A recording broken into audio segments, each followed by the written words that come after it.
Hello, and welcome back to The Message, a weekly video series from Holly Grove Christian Church. And, as always, I encourage you to visit our website, www.hollygrovechristian.com, for more great videos and resources. Today I'd like to continue on our Advent themes that we've been doing for the last couple of weeks with a little conversation about joy, which is the theme of the third week of Advent. Joy is defined as the emotion of experiencing great pleasure and delight. And I'm sure that we each can recount an occasion of joy in our lives, great joy in fact. For me, I often think of the day when my son was born. You know, all the fears, worries and doubts that I had leading up to his birth. You know, would he be healthy? Would his mother remain healthy? Would I be a good father? And so on. You know, they were completely erased when I first saw him and heard his cry. In those moments, I felt a powerful sense of joy and love like I had seldom ever felt before. At least not for such a long duration. You know, it was more than just a brief moment of joy. It was much longer than just a few moments. And I wonder, and I imagine, how much joy must have been in the hearts of Mary and Joseph, the shepherds, and everyone that was a witness to that event some 2,000 years ago when Jesus was born.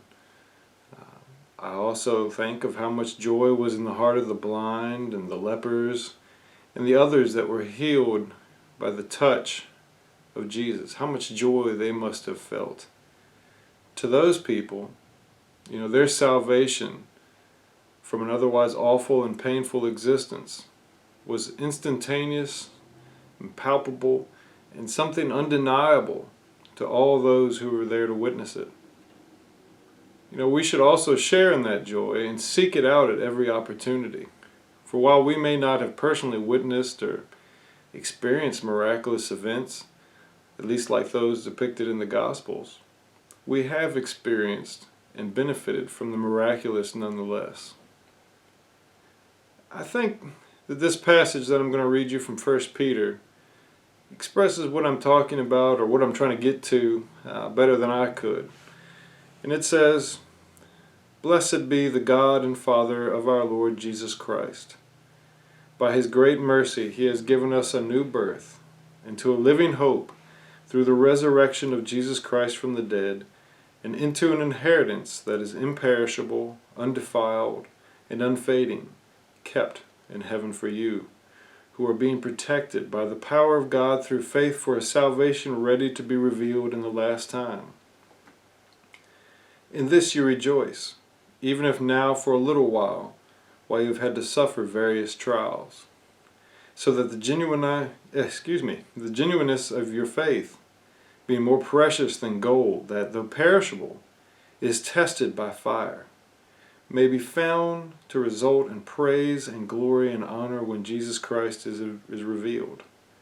Although you have not seen Him, you love Him. And even though you do not see Him now, you believe in Him and rejoice with an indescribable and glorious joy, for you are receiving the outcome of your faith, the salvation of your souls." You know, that last sentence really sums it up, doesn't it?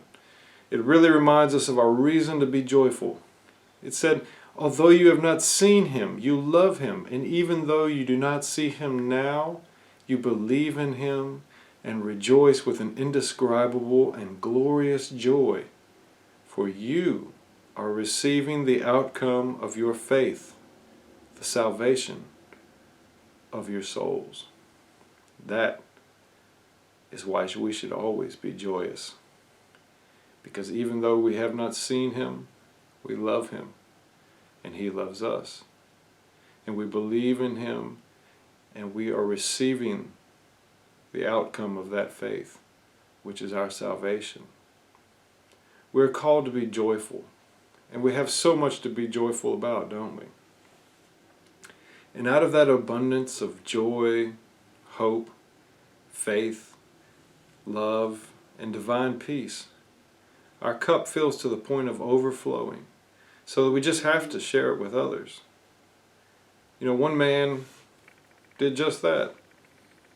His name was Henry Van Dyke, and in 1907, being inspired by the 23rd verse of the 71st Psalm, he wrote the following poem, set to the tune of the final movement of Beethoven's Ninth Symphony.